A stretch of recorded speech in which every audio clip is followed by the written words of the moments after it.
Hello viewers, welcome to Challenger Classes. Myself Shashank Bhatt and I am your chemistry educator. तो हम लोग बच्चों क्या पढ़ रहे थे? हम लोग DNF ब्लॉक एलिमेंट्स का अपना एक सीरीज पढ़ रहे थे जिसमें हम 2 लेक्चर कर चुके हैं।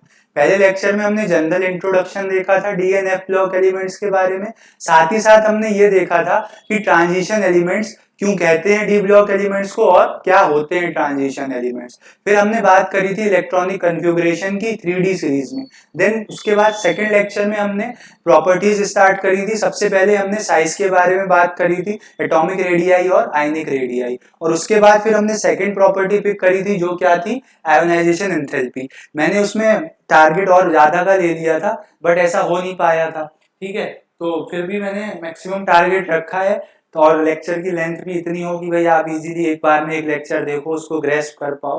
तो आज का जो टारगेट रहेगा वो oxidation state, melting boiling point, है ना, एंथैल्पी ऑफ एटोमाइजेशन, कलर और मैग्नेटिक प्रॉपर्टी का रहेगा। और जितना हम लोग कवर कर पाएंगे, है ना, स्ट्रेस फ्री होके उतना करेंगे, लेकिन अच्छे से पढ़ेंगे, है ना, जितना भी करेंगे अच्छे से करेंगे। तो स्टार्ट हो जाओ पेन कॉपी लेके, मैं भी स्टार्ट हो जा रहा हूँ, है ना, वीडियो भी स्टार्ट हो चुकी है।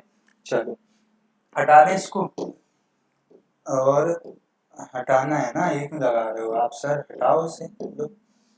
तो हम लोग ये सब पढ़ चुके हैं, देख लो, ठीक है। हमें कहाँ से पढ़ना है बता देना। तो हाँ, आयनाइजेशन एंथैल्पी पढ़ लिया था। हमें जो पढ़ना है वो हमें कहाँ से पढ़ना है, हमें पढ़ना है ऑक्सीडेशन स्टेट्स के बारे में। थोड़ा सा ब्राइटनेस बढ़ा दे रहा हूँ, है ना, ताकि आपको ये अच्छे से दिख जाए। देखो हमारा जो टॉपिक है वो क्या है, ऑक्सीडेशन स्टेट। तो पहले मुझे बताओ ऑक्सीडेशन स्टेट के बारे में आप क्या जानते हो।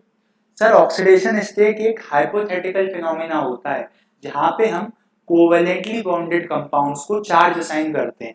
जैसे कि मैं अगर बोलूं आपके सामने, क्या अगर मैं बोलूं बच्चे मेरे, मुझे ये बताओ कि NaCl में सोडियम पे चार्ज कितना है, तो तुम इजीली बता दोगे सर सोडियम पे +1 है, क्लोरीन पे -1 है। क्यों? क्योंकि ये एक आयनिक कंपाउंड है।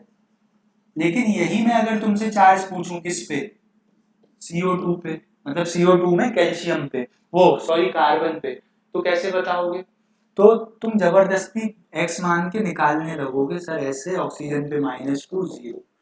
तो ये जो x मान के तुम निकालते हो, इसी को हम क्या बोलते हैं, ऑक्सीडेशन स्टेट। यहाँ हम क्या करते हैं, या हम ये कोवेलेंटली बॉन्डेड कंपाउंड को आयनिक मान के चलते हैं। हम मानते हैं जो ज्यादा इलेक्ट्रोनेगेटिव एलिमेंट है, इलेक्ट्रॉन उसने ले लिए होंगे। सपोज करो इस बॉन्ड के इलेक्ट्रॉन इसने ले लिए, तो इस पे -1, इस पे +1। सिमिलरली इसके इसने ले लिए -1 +1, ऐसे इसके इसने ले लिए -1 +1, और इसके इसने ले लिए तो -1 +1। तो देखो आपने कार्बन पे कितना चार्ज कंट्रीब्यूट कर दिया, +4, ठीक।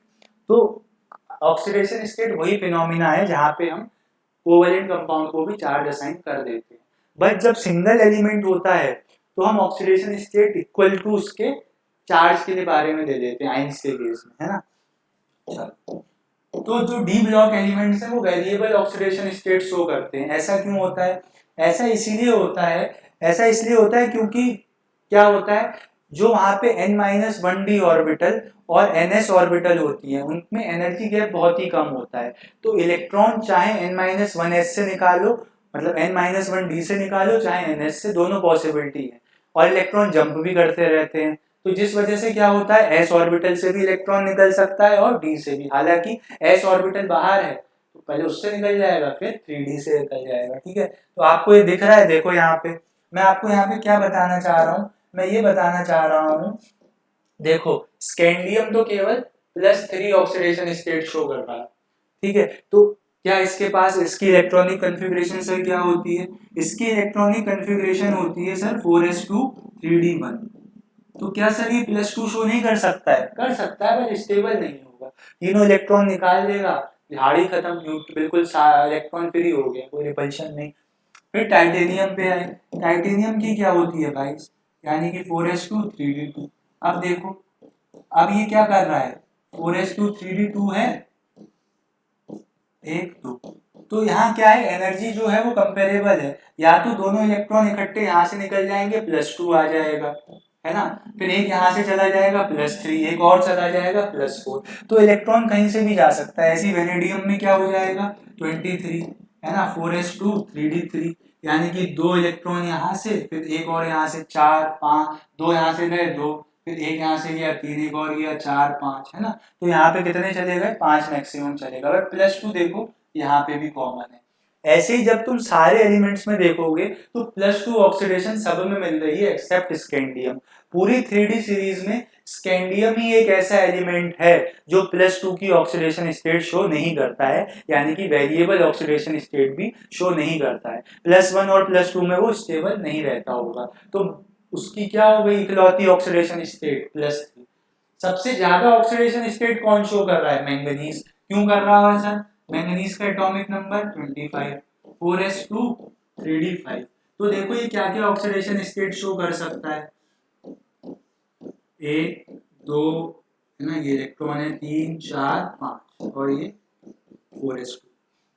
2 इलेक्ट्रॉन निकल जाएंगे +2 ये भी शो कर रहा है, फिर एक और निकलेगा +3, एक और निकलेगा +4, एक और निकलेगा +5, एक और निकलेगा +6, फाइनली एक और निकल जाएगा +7।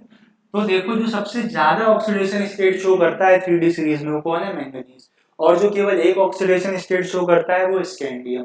रीजन पूछा जा सकता है मैंगनीज इतनी ज्यादा ऑक्सीडेशन स्टेट क्यों शो कर रहा है, क्योंकि उसके पास maximum number of unpaired electron है, और अनपेयर्ड इलेक्ट्रॉन इजीली निकल जाएंगे तो वो इतनी सारी ऑक्सीडेशन स्टेट शो कर देगा। अगर बात करी जाए कि मोस्ट कॉमन ऑक्सीडेशन स्टेट क्या है ना, मोस्ट कॉमन ऑक्सीडेशन स्टेट क्या है, डी ब्लॉक एलिमेंट्स की। ब्राइटनेस कम कर देता हूँ, अब आपने देख ही लिया होगा इनको, है ना। तो मैं बात किसकी कर रहा हूँ, मैं बात कर रहा हूँ आपके सामने मोस्ट कॉमन ऑक्सीडेशन स्टेट की। तो जो मोस्ट कॉमन ऑक्सीडेशन स्टेट है किन की, 3D सीरीज वालों की, है ना, वो क्या है, वो आपके सामने है +2। और क्या करते हैं, 3D सीरीज हो या ट्रांजिशन सीरीज हो, वो क्या करती है, शोज वेरिएबल ऑक्सीडेशन स्टेट। ये क्या करते हैं, ये वेरिएबल ऑक्सीडेशन स्टेट शो करते हैं, बिकॉज दे हैव, इनके पास क्या है, because they have comparable energies, है ना, उनकी एनर्जी क्या रहती है, कंपेरेबल रहती है, because they have comparable energies between 4s and 3D orbitals. तो इनके बीच में क्या है, एनर्जी गैप कम है, इलेक्ट्रॉन जहां से चाहो 4s से चाहो 3D से चाहो निकाल दो। तो पहला क्वेश्चन क्या है मेरा, मोस्ट कॉमन ऑक्सीडेशन स्टेट बताओ 3D सीरीज में, +2 रहेगी सर। ऐसा एलिमेंट बताओ जो एक ऑक्सीडेशन स्टेट शो करेगा, स्कैंडियम। ऐसा एलिमेंट बताओ जो maximum number of oxidation state show करेगा, मैंगनीज।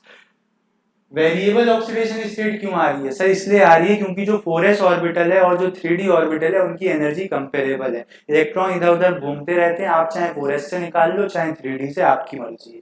तो ये था रीजन, ठीक है। तो ये बात हो गई आपके सामने, इसको नोट करो, ठीक है। 2 पॉइंट मैंने आपको बताए, इसको नोट करो। ये तो मैंने एनसीईआरटी से ही पिक करी है, क्रेडिट गोज टू एनसीईआरटी, तो आप वहां से भी देख सकते हो, ठीक है। रब कर रहा हूँ, पॉज करके नोट कर लो। ब्राइटनेस बढ़ा के ज्यादा अच्छा दिखा, ब्राइटनेस कम करके बताना जरूर, है ना। चलो आ जाओ, स्लाइड लगाई है क्या सर आपने, हाँ स्लाइड लगाई है। चलो अब हम क्या बात करेंगे, कुछ हम जनरल पॉइंट्स की बात करते हैं। किसके साथ, हम जनरल पॉइंट्स की बात कर रहे हैं ऑक्सीडेशन स्टेट से रिलेटेड। देखो ऑक्सीडेशन स्टेट के बारे में मैंने आपको बता ही दिया, वहां स्कैंडियम एक शो करेगा, मैंगनीज मैक्सिमम शो करेंगे। बट जो ट्रांजिशन एलिमेंट्स हैं वो अपनी maximum oxidation state in case of fluorides and oxides ही करते हैं। ऐसा क्वेश्चन भी है एनसीईआरटी में। सर क्या बोल रहे हो, मतलब ट्रांजिशन एलिमेंट जब एलोजेंस यानी कि फ्लोरीन के संग बॉन्ड बना रहा होगा या ऑक्सीजन के संग, तब वो अपनी मैक्सिमम ऑक्सीडेशन स्टेट में रहता है। तो ऐसा क्यों होता है, ऐसा इसीलिए होता है क्योंकि फ्लोरीन और ऑक्सीजन क्या है, हाईली इलेक्ट्रोनेगेटिव है। तो वो ज्यादा इलेक्ट्रॉन क्या करेंगे, अपनी तरफ शिफ्ट करेंगे, मतलब वो ज्यादा डेफिशिएंसी क्रिएट करेंगे ट्रांजिशन मेटल एटम या आयन पे, जिसकी वजह से प्लस चार्ज बढ़ता जाएगा तो उसकी ऑक्सीडेशन स्टेट बढ़ती जाएगी। तो मैंने क्या पॉइंट बताया है, मैंने आपको बताया कि देखो यहाँ पे मैंने आपको क्या पॉइंट बताया, मैंने आपको बताया कि जो ट्रांजिशन मेटल्स है ना, जो क्या है हमारे पास, जो ट्रांजिशन मेटल्स हैं वो अपनी हायर ऑक्सीडेशन स्टेट कहाँ शो करते हैं? तो transition metals exhibit higher oxidation states in case of fluorides, मतलब जब वो फ्लोरीन के संग बॉन्ड बना रखा होगा, एंड ऑक्साइड्स। ऐसा क्यों होता है? ऐसा इसलिए होता है sir, this is because fluorine and oxygen atom are क्या है? Are highly electronegative. ये क्या होते हैं सर? ये हाईली इलेक्ट्रोनेगेटिव होते हैं। अब जो हाईली इलेक्ट्रोनेगेटिव एलिमेंट है उसका तो काम ही है दूसरे के इलेक्ट्रॉन लेना, और अगर दूसरों के इलेक्ट्रॉन ले लेगा तो जिसके इलेक्ट्रॉन जा रहे होंगे उस पर कैसा आ जाएगा? Positive charge. This is because fluorine and oxygen atom are highly electronegative which can withdraw maximum electron density from transition element, है ना? वो ट्रांजिशन एलिमेंट से क्या है? मैक्सिमम इलेक्ट्रॉन डेंसिटी विड्रॉ कर सकते हैं एंड विल इम्पार्ट, और उनको क्या दे देंगे बदले में? And will impart positive charge to them. Electron ले गए तो दूसरे को क्या हो गया? उसके इलेक्ट्रॉन कम हो गए, मतलब उस पर कैसा आ गया? Positive charge. तो जो हाइयर ऑक्सीडेशन स्टेट्स होती हैं वो कहाँ पे हैं? ऑक्साइड्स और फ्लोराइड्स के केस में। नहीं सर अब मुझे बताओ स्टेबल कहाँ पे?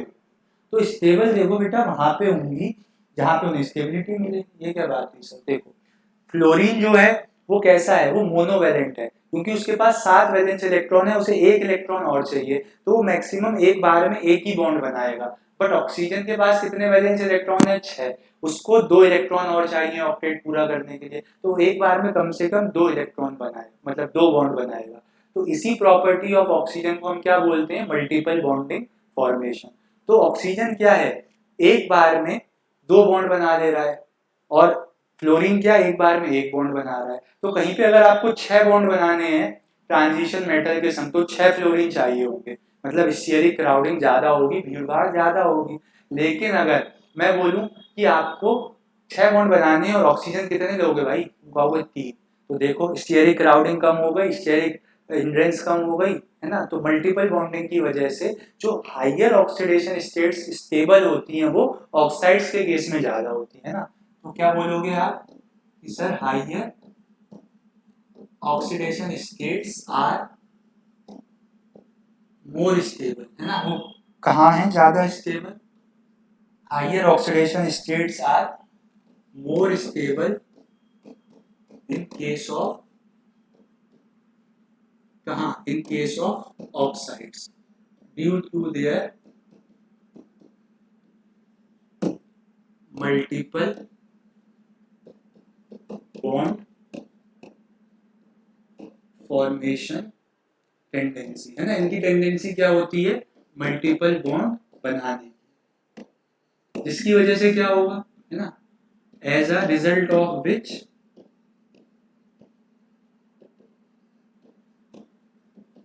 स्टेरिक क्राउडिंग, जो भीड़ भाड़ है वहां पे, या स्टेरिक हिंड्रेंस, वो क्या हो जाएगी? Steric crowding will be decrease, है ना? तो अपने आप ऑटोमेटिक सी बात है, स्टेबल आ जाएगी।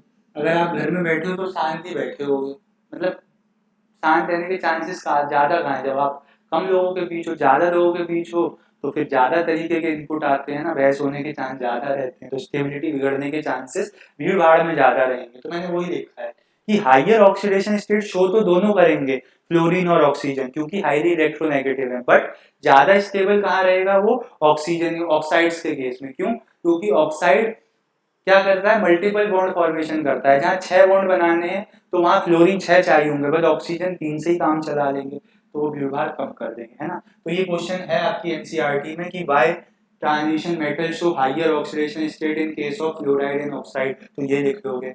Why higher oxidation states are stable in case of oxides but not in fluorides, तो ये लिख दोगे। तो मैं सारी पॉसिबिलिटी डिस्कस करके चल रहा हूँ। एमसीक्यू में आ गया, किस केस में हाइयर ऑक्सीडेशन स्टेट स्टेबल होती है तो ऑक्साइड, किस केस में transition metals higher oxidation state show करते हैं तो ऑक्साइड और फ्लोराइड। तो दोनों आपकी तैयारी चल रही है ना। फॉलो एनसीईआरटी करनी है, बोर्ड्स के लिए भी, मेंस के लिए भी, नीट के लिए भी, चलो सीयूईटी के लिए। इसको नोट करो, फिर आगे बढ़ते हैं, है ना। चलें आगे। तो यहाँ पे हमने क्या बात करी, ऑक्सीडेशन स्टेट के बारे में। हमने पहले क्या पढ़ा, सर ट्रांजिशन मेटल्स की ऑक्सीडेशन स्टेट वेरिएबल होती है। क्यों होती है? क्योंकि जो n-1d और ns ऑर्बिटल होती है उनकी एनर्जीज कंपेरेबल होती है। दूसरी बात, सर स्कैंडियम केवल +3 शो करेगा, मैंगनीज +2 से +7 सारी शो करेगा। क्यों? क्योंकि उसके पास maximum number of unpaired electron है। फिर सर क्या होगा, फिर ये होगा कि सर जो मैक्सिमम ऑक्सीडेशन स्टेट है वो चांसेस ज्यादा ये हैं कि ऑक्साइड्स और फ्लोराइड्स के केस में बने। मतलब जब ट्रांजिशन मेटल ने फ्लोरीन के संग बॉन्ड बनाया हो या ट्रांजिशन मेटल ने ऑक्सीजन के संग बॉन्ड बनाया हो, तब चांसेस ज्यादा हैं कि उसकी ऑक्सीडेशन स्टेट ज्यादा हो। ऐसा इसलिए होता है क्योंकि सर वो दोनों हाईली इलेक्ट्रोनेगेटिव होते हैं। उनमें भी ज्यादा स्टेबल ऑक्सीजन के केस में होगा क्योंकि स्टेरिक क्राउडिंग कम रहेगी। 3 बार बता दिया, यही याद हो जाए। ठीक है, आगे बढ़ते हैं, नोट कर लो, सब गायब होने वाला है। अच्छा, तो नेक्स्ट हमारे पास क्या है, फिर नेक्स्ट जो प्रॉपर्टी है हमारे पास वो काय चीज की है, मेल्टिंग पॉइंट और बॉइलिंग पॉइंट की। अब देखो मेटल्स हैं, मेटल के केस में कौन सी बॉन्डिंग तुमने पढ़ी है, मेटेलिक बॉन्डिंग। मेटेलिक बॉन्डिंग का जरा मॉडल कंसीडर करके बताओ क्या होता है। देखो मेटेलिक बॉन्डिंग में हम क्या बोलते हैं, सर एक सी ऑफ इलेक्ट्रॉन्स है ना, एक क्या है, सी ऑफ इलेक्ट्रॉन, जिसमें मेटल आइंस क्या कर रहे हैं, फ्लोट कर रहे हैं। तो ये क्या है हमारे पास, एक सी ऑफ इलेक्ट्रॉन है, और ये क्या है, मेटल आयन, जिसको आप कर्नेल भी बोलते हैं। तो इसको हम बोल देते हैं इलेक्ट्रॉन सी मॉडल। तो मुझे बताओ ये मेटल आयन कब ज्यादा स्टेबल रहेगा। मेटल आयन के पास क्या है, पॉजिटिव चार्ज है कि नहीं। अब पॉजिटिव चार्ज को अगर ज्यादा इलेक्ट्रॉन्स आएंगे तो ज्यादा अट्रैक्ट करेंगे, ज्यादा अट्रैक्ट करेंगे तो कहीं ना कहीं अट्रैक्टिव फोर्सेज आ जाएंगी, अट्रैक्टिव फोर्सेज आ जाएंगी तो उसको स्टेबलाइज करते जाएंगी। मतलब ये कि उसकी स्टेबिलिटी बढ़ जाएगी।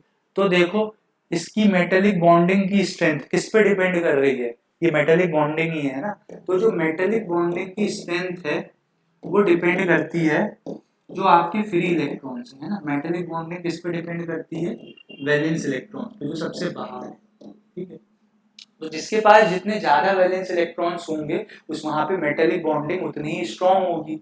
अब मेटेलिक बॉन्डिंग स्ट्रांग होने का क्या मतलब है सर, मेल्टिंग का मतलब समझो। मेल्टिंग का मतलब यही तो है कि किसी चीज को आप सॉलिड से कहाँ ले जा रहे हो, लिक्विड में ले जा रहे हो। मतलब क्या सर, मतलब ये कि सॉलिड में मॉलिक्यूल्स कैसे थे, आस पास थे। अगर यहाँ पे अट्रैक्शन तो है, अगर ज्यादा अट्रैक्शन होगा और आपको इन्हें लिक्विड में ले जाना है, मतलब इन्हें थोड़ा दूर दूर ले जाना है, तो आपको ज्यादा फोर्स लगानी पड़ेगी। बट अगर अट्रैक्शन है लेकिन कम है तो कम फोर्स से ही आपका काम चल जाएगा। यही फोर्स जो यहाँ लगती है वो विद द हेल्प ऑफ हम टेम्परेचर देते हैं। तो अगर स्ट्रॉन्ग मेटेलिक बॉन्डिंग होगी तो स्ट्रॉन्ग अट्रैक्शन फोर्सेस होंगी, तो आपको ज्यादा टेम्परेचर देना पड़ेगा इसको मेल्ट करने के लिए। मतलब जो मेटेलिक बॉन्डिंग होती है वो डायरेक्टली किसके प्रोपोर्शनल होती है, मेल्टिंग पॉइंट के। अब सर हीट ऑफ एटोमाइजेशन क्या होता है ना, एंथैल्पी ऑफ एटोमाइजेशन। पहले एटोमाइजेशन का मतलब समझो आप। एटोमाइजेशन का मतलब होता है कि सॉलिड से डायरेक्टली आप किसी चीज को कहाँ ले जा रहे हो, गैस को, है ना। तो the amount of energy required to convert 1 mole of a solid substance into its gaseous form, directly, है ना। सब्लिमेशन भी यही होता था। तो फिर वही बात, अगर सॉलिड के मॉलिक्यूल्स टाइटली पैक्ड हैं जो कि होते हैं, उसके बावजूद भी अगर एक सॉलिड है जिसके मॉलिक्यूल्स में मेटेलिक बॉन्डिंग कम है, एक सॉलिड है जिसके मॉलिक्यूल्स में मेटेलिक बॉन्डिंग ज्यादा है, तो ज्यादा वाले में ज्यादा टाइट फोर्सेस ऑफ अट्रैक्शन होगा। मतलब आपको उन्हें गैसेस में ले जाने के लिए ज्यादा एनर्जी लगानी पड़ेगी। तो चाहे वो मेल्टिंग पॉइंट हो, चाहे वो क्या हो, हीट ऑफ एटोमाइजेशन, दोनों किस पे डिपेंड करते हैं, दोनों डिपेंड करते हैं मेटेलिक बॉन्डिंग पे। और मेटेलिक बॉन्डिंग किस पे डिपेंड करती है, नंबर ऑफ वैलेंस इलेक्ट्रॉन्स या फिर जो आपके फ्री इलेक्ट्रॉन्स हैं उन पे। तो मेटेलिक बॉन्डिंग मतलब मेल्टिंग पॉइंट और एंथैल्पी ऑफ एटोमाइजेशन का कॉन्सेप्ट समझ आया, आया कि नहीं आया बताओ, है ना। पहले मैं एंथैल्पी ऑफ एटोमाइजेशन डिफाइन करके बता दूं आपको। एंथैल्पी ऑफ एटोमाइजेशन को ऐसे भी लिखते हैं ना, ये क्या है, इसका अमाउंट ऑफ एनर्जी ना, हीट ही एनर्जी होगी, अमाउंट ऑफ एनर्जी रिक्वायर्ड किस लिए, to convert one mole of solid substance to convert 1 mole of solid substance into its gaseous form। तो क्या समझ आया आपको? आपको ये समझ आया कि सर एंथैल्पी ऑफ एटोमाइजेशन क्या है, एक मोल सॉलिड को डायरेक्टली एक मोल गैस में कन्वर्ट करने के लिए जो एनर्जी चाहिए वो एंथैल्पी ऑफ एटोमाइजेशन है। और वो किस पे डिपेंड करती है? वो सर डिपेंड करती है मेटालिक बॉन्डिंग पे। और मेटालिक बॉन्डिंग किस पे डिपेंड करती है? वैलेंस इलेक्ट्रॉन्स पे। तो चलो देखते हैं मेल्टिंग पॉइंट क्या होगा, कम होगा ज्यादा होगा, किसका कम किसका ज्यादा, एंथैल्पी ऑफ एटोमाइजेशन किसकी कम किसकी ज्यादा, है ना। ये बात देखते हैं, इसको नोट कर लो, पॉज करके नोट कर लो। देखो मैंने क्या बोला, मैंने बोला कि मेल्टिंग पॉइंट देखो 3D सीरीज में सबसे ज्यादा किसका होगा, मेल्टिंग पॉइंट 3D सीरीज में सबसे ज्यादा किसका होगा, क्रोमियम का होगा। क्रोमियम क्या है 24, देखो वैलेंस इलेक्ट्रॉन 4s1 3d5, ये वैलेंस शेल तो है, 6 वैलेंस इलेक्ट्रॉन है इसके पास, इसमें की क्या है सारे अनपेयर्ड है। मैंगनीज तो आप कहोगे सर इसका क्यों नहीं हुआ मैक्सिमम, इसमें तो और ज्यादा थे 4s3d5, यहाँ थे तो बेटा, लेकिन यहाँ पे जो दिक्कत थी वो सॉलिड्स के स्ट्रक्चर में थी। एक तो सॉलिड स्टेट चैप्टर इस बार आपका कट कर दिया है, वहां आप पढ़ते हो दो टाइप्स ऑफ सॉलिड, क्रिस्टलाइन और एमोर्फस। क्रिस्टलाइन मींस होता है कि एक रेगुलर अरेंजमेंट हो, एमोर्फस मींस ऐसी। फिर आप ब्रेविस लैटिस पढ़ते हो, ब्रेविस लैटिस में आप पढ़ते हो कि अरेंजमेंट क्यूबिक है, टेट्रागोनल है, रोम्बोहेड्रल है, ये सब पढ़ते हो, ठीक है। तो यहाँ पे क्या है, इसका जो एक पर्टिकुलर कोई डेफिनेट क्रिस्टल स्ट्रक्चर नहीं है ना, एबनॉर्मल है। तो यहाँ पे क्या है, फोर्सेस भी फिर एबनॉर्मल लगती हैं, बट इसके पास पर्टिकुलर स्ट्रक्चर है तो ये अपनी फोर्सेस को इंटैक्ट रखता है, मतलब पता है कि हाँ इतनी फोर्सेस चाहिए। तो मैक्सिमम क्या होता है, क्रोमियम का जो होता है वो मैक्सिमम मेल्टिंग पॉइंट होता है कहाँ पे, इन 3D सीरीज। आप कहोगे सर मैंगनीज का क्यों नहीं हुआ, वहां पे भी तो 5 वैलेंस इलेक्ट्रॉन है डी में, तो इसका इसलिए नहीं हुआ in spite of having maximum valence electrons, है ना, in spite of having maximum valence electrons Mn has lower MP यानी कि melting point than chromium because it does not have, क्या है, इसका एक पर्टिकुलर क्रिस्टल स्ट्रक्चर नहीं, because it does not have a definite crystal structure, है ना, उसका डेफिनेट क्या नहीं है, क्रिस्टल स्ट्रक्चर नहीं है, जिसकी वजह से वहां पे फोर्सेस भी कम ज्यादा होती रहती है ना। बट क्रोमियम का क्या है, पर्टिकुलर क्रिस्टल स्ट्रक्चर होगा और वहां पे आपको पता है कितनी फोर्सेस लगानी है, ठीक है। तो अगर मैं बात करता हूँ मैक्सिमम मेल्टिंग पॉइंट की, तो 3D सीरीज में मैक्सिमम मेल्टिंग पॉइंट किसका है, 3D सीरीज में मैक्सिमम मेल्टिंग पॉइंट क्रोमियम का है। फिर अगर 4D सीरीज की बात करोगे तो 4D सीरीज में जो इसके नीचे ही आ जाएगा, क्रोमियम के नीचे कौन आएगा, साइंस टीचर वीना कुमारी, फोर्थ एलिमेंट है, यारी जरा निभाना मौत तक, मौत मींस मॉलिब्डेनम। और 5D सीरीज में कौन आ जाएगा, ला हफ्ता, ला LHF हफ्ता, टीए वरना टंगस्टन, है ना, डब्ल्यू। तो देखो 3D 4D सीरीज में जो मैक्सिमम मेल्टिंग पॉइंट वाले एलिमेंट थे वो मैंने आपके सामने लिख दिए। अगर कहीं पे थ्योरेटिकल क्वेश्चन आ जाता है, अब इन तीनों में भी कंपेयर करवाओगे तो बताओ मेल्टिंग पॉइंट बॉइलिंग पॉइंट किस पे डिपेंड करता है, वंडरवॉल फोर्सेस पे, है ना। और वंडरवॉल फोर्सेस क्या होती है, मास और साइज के साथ डिपेंड करती हैं। तो आपको पता है जैसे जैसे आप आगे बढ़ते हो एटॉमिक नंबर बढ़ता है, एटॉमिक मास बढ़ता है, तो इन तीनों में अगर आपको क्या लगाना है, ऑर्डर ऑफ मेल्टिंग पॉइंट लगाना है, तो क्या आ जाएगा, सबसे ज्यादा आ जाएगा W यानी कि टंगस्टन का, फिर MO यानी कि मोलिब्डेनम का, और सबसे कम Cr यानी कि क्रोमियम का। आई बात समझ में, मेल्टिंग पॉइंट समझ आ गया, है ना। तो मेल्टिंग पॉइंट किस पे डिपेंड कर रहा है, नंबर ऑफ वैलेंस इलेक्ट्रॉन्स पे, अनपेयर्ड वाले, ठीक। आगे बात समझ में, तो ये है, ठीक। आगे बढ़े, चलो ये तो मेल्टिंग पॉइंट के बारे में बात होगी। अब सर थोड़ा सा एंथैल्पी ऑफ एटोमाइजेशन के बारे में बता दो। सेम चलता है, 3D सीरीज में जिंक की मैक्सिमम होती है, ठीक है, क्योंकि उसके पास क्या है, उसके पास मैक्सिमम नंबर ऑफ इलेक्ट्रॉन्स हैं, तो स्ट्रॉन्ग मेटेलिक बॉन्डिंग हो जाएगी, ठीक है। लिखवा देता हूँ, देखो, चलो आ जाओ, रब कर रहा हूँ इसको, देखो थोड़ा सा एंथैल्पी ऑफ एटोमाइजेशन के बारे में बात कर रहे हैं क्या, कि जिंक हैज मैक्सिमम, क्या ऐसे लिख लेते हैं, एंथैल्पी ऑफ एटोमाइजेशन कहाँ पे, in 3D series, because it has maximum number of क्या, valence electrons which results in stronger metallic bonding, है ना। वहां पे मेटेलिक बॉन्डिंग क्या हो जाती है, स्ट्रॉन्ग हो जाती है, जिसकी वजह से अब आपको अगर सॉलिड को गैस में ले जाना है तो आपको क्या करना पड़ेगा, आपको ज्यादा एनर्जी देनी पड़ेगी, मतलब एंथैल्पी ऑफ एटोमाइजेशन क्या हो जाएगा, ज्यादा हो जाएगा। तो मेल्टिंग पॉइंट और एंथैल्पी ऑफ एटोमाइजेशन समझ में आया, बुक में ग्राफ भी दिया है, ग्राफ से आप समझ सकते हो, ठीक है। चलो फिर आगे बढ़ते हैं नेक्स्ट प्रॉपर्टी की तरफ, है ना, नोट कर लो। नेक्स्ट जो प्रॉपर्टी है हमारे सामने वो किस चीज की है, कलर की। अब सर कलर क्यों आता है ट्रांजिशन मेटल, मतलब कलर मोस्टली ये एक्वस सॉल्यूशन में ही शो करते हैं, है ना, मतलब जब इनको कोई सामने सराउंडिंग में कोई मॉलिक्यूल दिखेगा, तो देखो कलर को ध्यान से समझना, कोई भी चीज कलर क्यों दिखाती है, कोई भी चीज दिखती क्यों है, क्योंकि जो उस पर लाइट पड़ती है वो हमारे को रिफ्लेक्ट होके हमारी आईज तक पहुंचती है। सेम कॉज होता है कलर का। देखो कलर कब आता है, कलर इसलिए आता है क्योंकि आपके पास जो ये डी ऑर्बिटल होती है, डी ऑर्बिटल है, ये है सर, कोऑर्डिनेशन में और डिटेल में पढ़ोगे इसको, ये स्प्लिटिंग शो करती है ना। ये अभी क्या है, डी जनरेट है, डी जनरेट मतलब एनर्जी इसकी क्या है, सेम सारी, और ये क्या है, डी जनरेट डी ऑर्बिटल्स।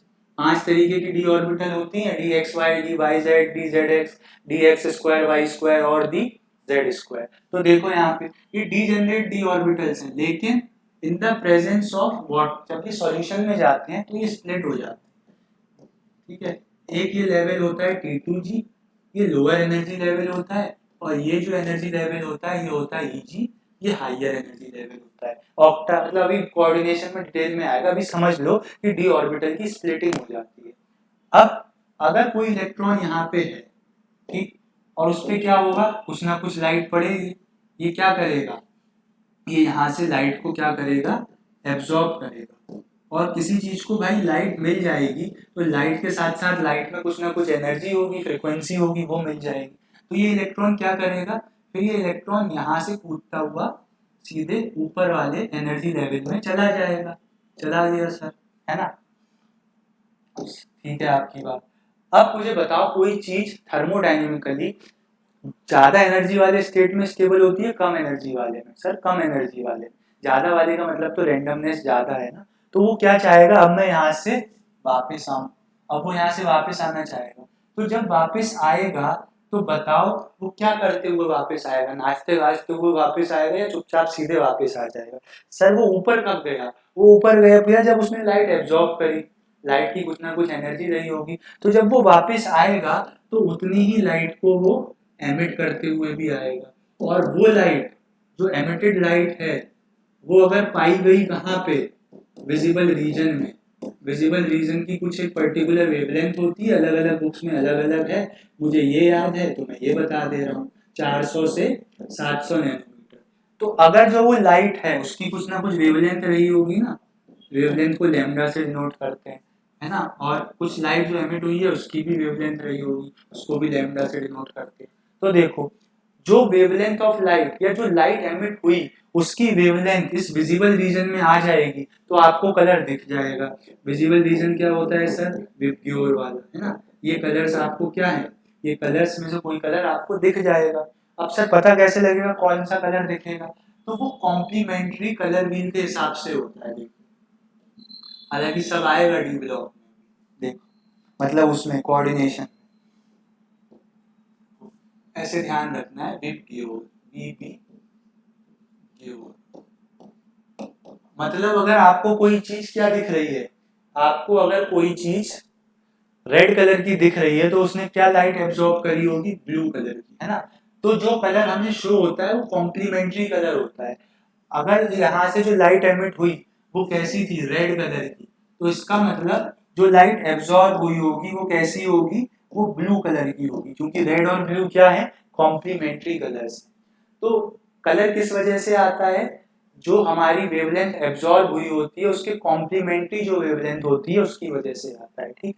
ये बात ध्यान रखना। इधर को जाते हुए क्या होता है, वेवलेंथ इंक्रीज होती है और फ्रीक्वेंसी डिक्रीज होती है, ये बात ध्यान रखना।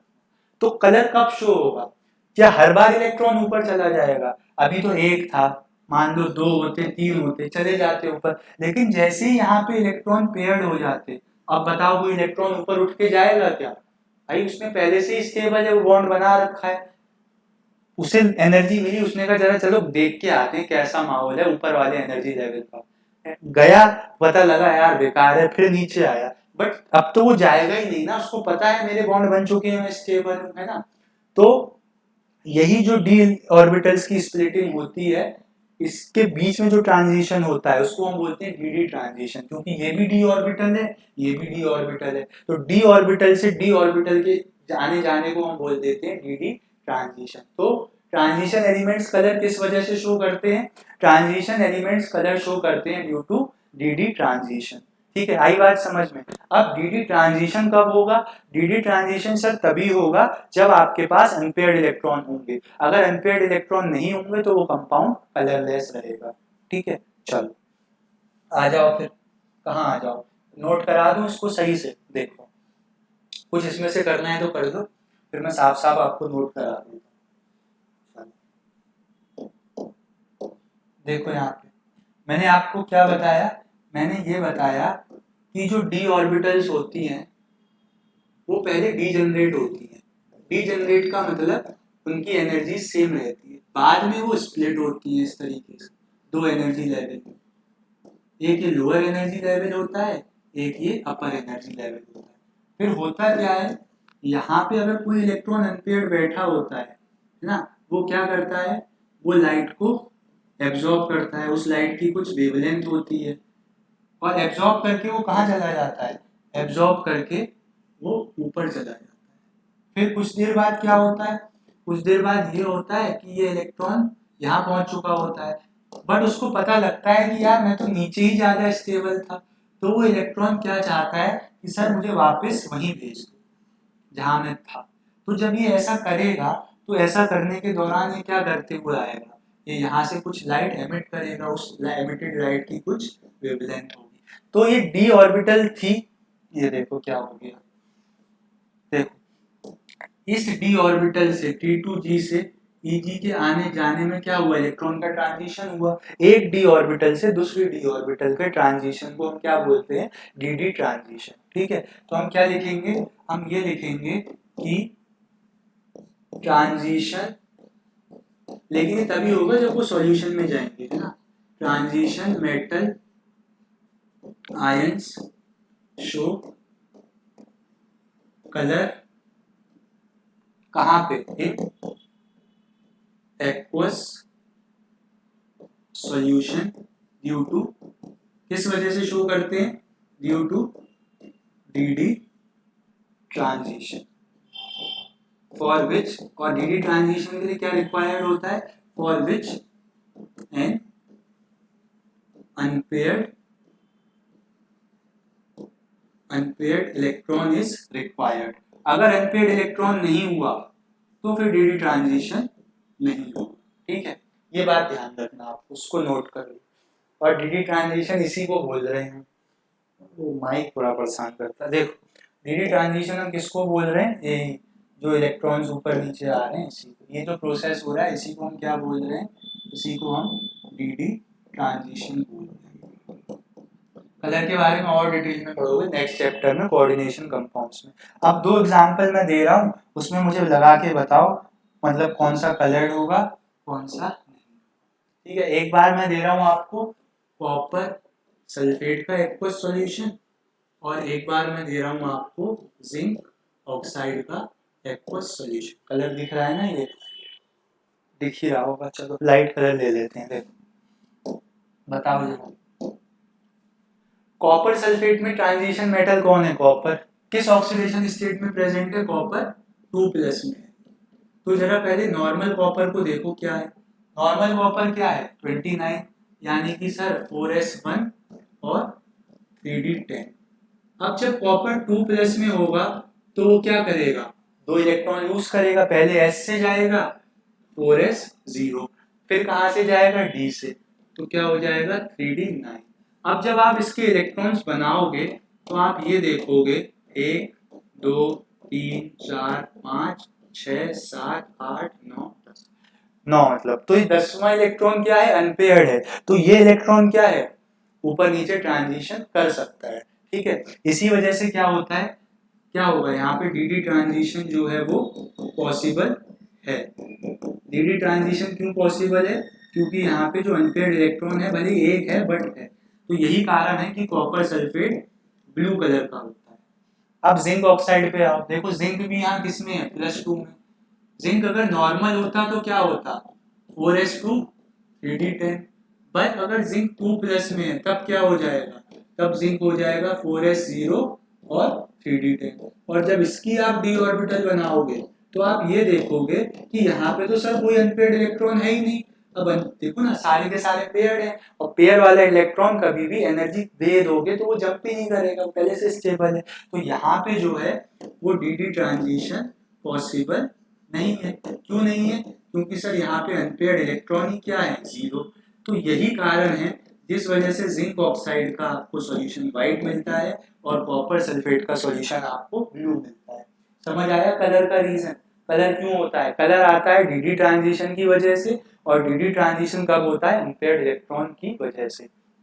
कलर आप निकाल लोगे, अगर कोई पूछा जाएगा कौन सा आयन कलर्ड है एक्वस सॉल्यूशन में, कौन सा नहीं है। क्वेश्चन बहुत अच्छे बनते हैं यहाँ से, तो ध्यान रखना। चलो आगे बढ़ते हैं, नोट कर लो। एक मैग्नेटिक प्रॉपर्टी है, उसको भी देखेंगे, है ना। चलो आ जाओ। देखो नेक्स्ट जो हमारे पास है, नोट कर देना रब करके, मतलब पॉज करके मैं रब कर रहा हूँ। नेक्स्ट जो हमारे पास प्रॉपर्टी है वो क्या है? Magnetic property. देखो मैग्नेटिक प्रॉपर्टी कैसे आप पढ़ते हो? मैग्नेटिक प्रॉपर्टी मींस ये है कि आपने कोई सब्सटेंस मैग्नेटिक फील्ड में रखा, तो या तो मैग्नेटिक फील्ड की तरफ अट्रैक्ट होगा या मैग्नेटिक फील्ड को रिपेल करेगा। तो ऐसे सब्सटेंसेस जो मैग्नेटिक फील्ड की तरफ अट्रैक्टेड होते हैं उनको हम क्या बोलते हैं? पैरामैग्नेटिक। और जिन सब्सटेंसेस को मैग्नेटिक फील्ड क्या कर दे? रिपेल कर दे, उनको हम क्या बोलते हैं? डायामैग्नेटिक। सर कैसे पता लगेगा कौन सी चीज पैरामैग्नेटिक है, कौन सी चीज डायामैग्नेटिक है? तो आप क्या करोगे? आप अनपेयर्ड इलेक्ट्रॉन देखोगे। अगर कहीं पे अनपेयर्ड इलेक्ट्रॉन दिख गए, मतलब वो तो मैग्नेटिक फील्ड के साथ बाहर चला जाएगा, मतलब मैग्नेटिक फील्ड उसको मूव करवा देगी।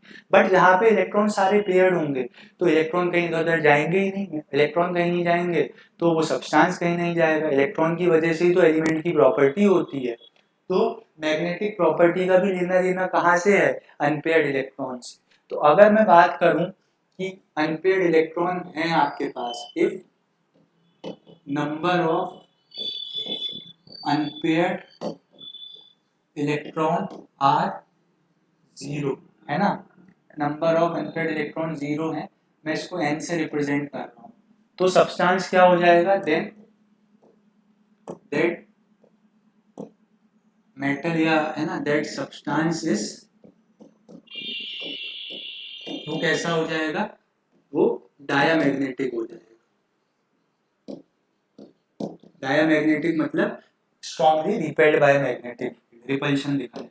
बट अगर यहाँ पे अनपेयर्ड इलेक्ट्रॉन 0 के इक्वल नहीं हुए तो वो सब्सटेंस कैसा होगा? तो वो सब्सटेंस होगा आपके सामने पैरामैग्नेटिक। ठीक है, तो मैग्नेटिज्म भी कहाँ से रिलेटेड है? नंबर ऑफ अनपेयर्ड इलेक्ट्रॉन से। अब सर कितना मैग्नेटिक मूवमेंट होगा? तो उसी मैग्नेटिक मूवमेंट को हम कैलकुलेट करते हैं और उसको बोलते हैं स्पिन ओनली मैग्नेटिक मूवमेंट। दो तरीके के मैग्नेटिक मूवमेंट होते हैं, एक स्पिन ओनली, एक मतलब स्पिन मोशन की वजह से, है ना, स्पिन इलेक्ट्रॉन अपनी ही जगह पे स्पिन कर ले, और एक होता है ऑर्बिट के अराउंड। तो दोनों वजह से क्या है, मोमेंटम आ जाता है। एक है स्पिन ओनली मैग्नेटिक मूवमेंट। इसका फॉर्मूला क्या होता है, देखो इसका फॉर्मूला होता है आपके सामने क्या, number of unpaired electron multiplied by number of unpaired electron plus 2, जहाँ पे n क्या है, where n is number of unpaired electron. यही फॉर्मूला लगाते ही आपको क्या मिल जाएगा, ये फॉर्मूला लगा के आपको मैग्नेटिक मूवमेंट मिल जाएगा। इसको म्यू एस से डिनोट करते हैं। और इसकी यूनिट क्या होती है, इसकी यूनिट जो होती है, पूरी लाइन चलेगा, देखो इसकी यूनिट जो होती है वो होती है बोहर मैग्नेटॉन, है ना, बीएम से डिनोट कर देते हैं। बीएम का मतलब क्या है यहाँ पे, बीएम का मतलब है बोहर, क्योंकि बोहर ने बात करी थी मैग्नेट के बारे में, मतलब मैग्नेटिक मूवमेंट के बारे में, तो बोहर मैग्नेटॉन, है ना, एन है ये, शॉर्ट फॉर्म में बीएम लिख देते हैं। तो कहीं पे अगर spin only magnetic movement calculate करना हुआ तो पहले आप क्या देखोगे, पहले आप नंबर ऑफ अनपेयर्ड इलेक्ट्रॉन देखोगे। यही बात समझ में, कैलकुलेट करवाऊं कहीं पे मैग्नेटिक मूवमेंट, देखो वही दो आयन ले लेता हूँ जो पहले दिए थे, क्या क्या, जिंक 2+ और कॉपर 2+। कौन पैरामैग्नेटिक होगा कौन नहीं होगा। तो जिंक 2+ का मतलब क्या है, जिंक 30 होता है, 4s2 3d10। अब अगर दो इलेक्ट्रॉन निकल जाते हैं तो ये क्या बन जाता है, 4s0 3d10। तो क्या यहाँ पे कोई अनपेयर्ड इलेक्ट्रॉन है, नहीं। सेम एग्जांपल इसलिए लिया ताकि आपको समझ में आ जाए इलेक्ट्रॉन कहाँ से निकल रहा है हर बार।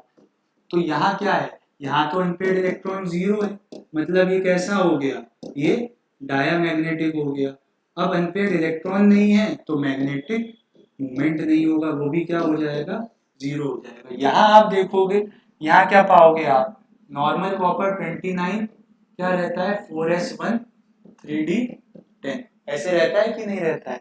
फिर आप देखोगे कॉपर 2+ तो क्या हो जाएगा, 4s0 3d9 हो जाएगा कि नहीं। अब देखो 3d9 जब आपने पिछली बार भी बनाया था तो आपको क्या मिला था, आपको एक अनपेयर्ड इलेक्ट्रॉन मिल गया था। तो इस बार n की वैल्यू क्या है 1, तो ये कैसा होगा, ये होगा पैरामैग्नेटिक। तो आप देख के बता दोगे कौन कैसा है, डाया है कि पैरा है।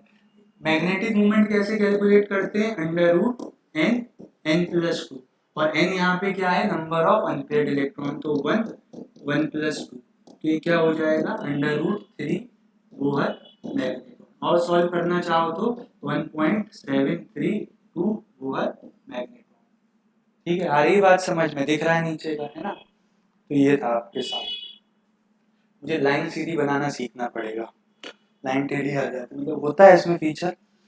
तो मैग्नेटिक प्रॉपर्टी भी नंबर ऑफ अनपेयर्ड इलेक्ट्रॉन ने डिसाइड करी, कलर भी नंबर ऑफ अनपेयर्ड इलेक्ट्रॉन ने डिसाइड किया, साथ ही साथ मेल्टिंग पॉइंट और एंथैल्पी ऑफ एटॉमाइजेशन भी वैलेंस इलेक्ट्रॉन ने डिसाइड किया। तो इलेक्ट्रॉनिक कन्फिगुरेशन का देखो कितना बड़ा रोल है। अगर इलेक्ट्रॉनिक कन्फिगुरेशन देखना नहीं आएगी तो प्रॉपर्टीज पढ़ने में भाई दिक्कत हो जाएगी। फिर से शायरी बन गई, सर आप शायरी बना देते हो हर बात में। अगर इलेक्ट्रॉनिक कन्फिगुरेशन लिखना नहीं आएगी तो प्रॉपर्टीज पढ़ने में दिक्कत पड़ जाएगी। वाह सर क्या बात है। ठीक है, तो और हमारे पास कोई नेक्स्ट प्रॉपर्टी है, देखें इसको नोट कर लो जल्दी से, आ जाओ मैं कर रहा हूं। देखो नेक्स्ट हमारे पास जो प्रॉपर्टी है वो क्या है, कॉम्प्लेक्स फॉर्मेशन। कॉम्प्लेक्स कंपाउंड्स क्या होते हैं, अगला पूरा एक चैप्टर इन्हीं पे है, इनको कोऑर्डिनेशन कंपाउंड्स भी बोलते हैं। कॉम्प्लेक्स का मतलब क्या होता है, जो मेटल है आपके पास उसके पास जो वैकेंट ऑर्बिटल पड़ा होता है ना, जो मेटल के पास क्या पड़ा होता है, वैकेंट ऑर्बिटल, क्योंकि सारी ऑर्बिटल्स में इलेक्ट्रॉन तो होते नहीं, कोई कोई खाली भी पड़े होते हैं। तो उनको कुछ ऐसे लोग जो कि इलेक्ट्रॉन रिच होते हैं, लिगेंड्स क्या होते हैं, इलेक्ट्रॉन रिच, और मेटल की ऑर्बिटल खाली पड़ी है, तो वो क्या करते हैं, ऐसे लोग कहते हैं कि हम तुम्हें क्या दे देंगे, हम तुम्हें इलेक्ट्रॉन डोनेट कर देंगे। आई बात समझ में। तो इसी तरीके के फॉर्मेशन को हम क्या बोलते हैं, कॉम्प्लेक्स फॉर्मेशन। एक तो होता है नॉर्मल कोवेलेंट बॉन्ड, वो कैसे बनता है, ऐसे एक इलेक्ट्रॉन ए ने दिया, एक इलेक्ट्रॉन बी ने दिया, दोनों में ओवरलैपिंग हुई और क्या बन गया आपके सामने कोवेलेंट बॉन्ड। बट जो कोऑर्डिनेट बॉन्ड होता है या जो कॉम्प्लेक्स फॉर्मेशन होती है उसमें एक तो पूरा खाली का नल्ला आता है और दूसरा जो लिगेंड होता है वो दोनों इलेक्ट्रॉन लेके आता है। तो बनने के बाद तो ये कोवेलेंट बॉन्ड की तरह ही लग रहा है, बट इसमें सारा कॉपरेशन किसने करा, सारा कोऑर्डिनेशन बी ने करा। तो इस तरीके के कंपाउंड्स को हम कोऑर्डिनेशन कंपाउंड्स बोलते हैं, इनको कोवेलेंट। तो कोऑर्डिनेशन कंपाउंड्स का ही दूसरा नाम कॉम्प्लेक्स कंपाउंड्स होता है ना। कॉम्प्लेक्स बॉन्डिंग हो गई ना, यहाँ पे नॉर्मल बॉन्डिंग नहीं है, ठीक। तो ट्रांजिशन एलिमेंट्स कॉम्प्लेक्स कंपाउंड क्यों बनाते हैं? पहली बात, इनके मेटल के पास क्या होता है, सफिशिएंट पॉजिटिव चार्ज होता है। पॉजिटिव चार्ज होगा तभी तो इसको डेफिशिएंसी दिखेगी, कहेगा चलो भाई तुम्हारी मदद कर देता हूँ। दूसरा बात, उनके पास क्या रहता है, वैकेंट ऑर्बिटल रहता है। तो यही दो रीजन है कि ट्रांजिशन एलिमेंट्स क्या बना लेते हैं, कॉम्प्लेक्स बना लेते हैं। इस बात को लिखवा दूं मैं आपको। इस बात को जब हम लिखेंगे तो कैसे लिखेंगे, देखो इस बात को हम ऐसे लिखेंगे कि sir transition elements form complexes due to, किस वजह से, due to their small size. Size भी ऑर्डर के कंपैरिजन में छोटा है तो चार्ज डेंसिटी दूर से ही दिख जाएगी, है ना। हाई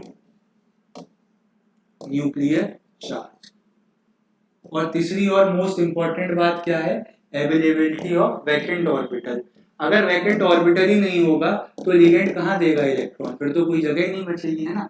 तो availability of vacant D orbit, इन तीन चीजों की वजह से क्या है, हमारे डी ट्रांजिशन एलिमेंट्स कॉम्प्लेक्स बनाते हैं। कोई एग्जांपल दिखा दो सर, देखो निकिल है, ठीक है, निकिल है आपके सामने 3+ में है, 3+ में ले जाओ या 2+ में ले, 3+ में ले जाओ। इसने अमोनिया मॉलिक्यूल्स को देखा, अमोनिया में यहाँ पे क्या थे, इलेक्ट्रॉन रिच थे, तो निकिल ने कहा चलो कॉम्प्लेक्स बना लेते हैं। तो इन्होंने कॉम्प्लेक्स बना लिया निकिल 3+ में।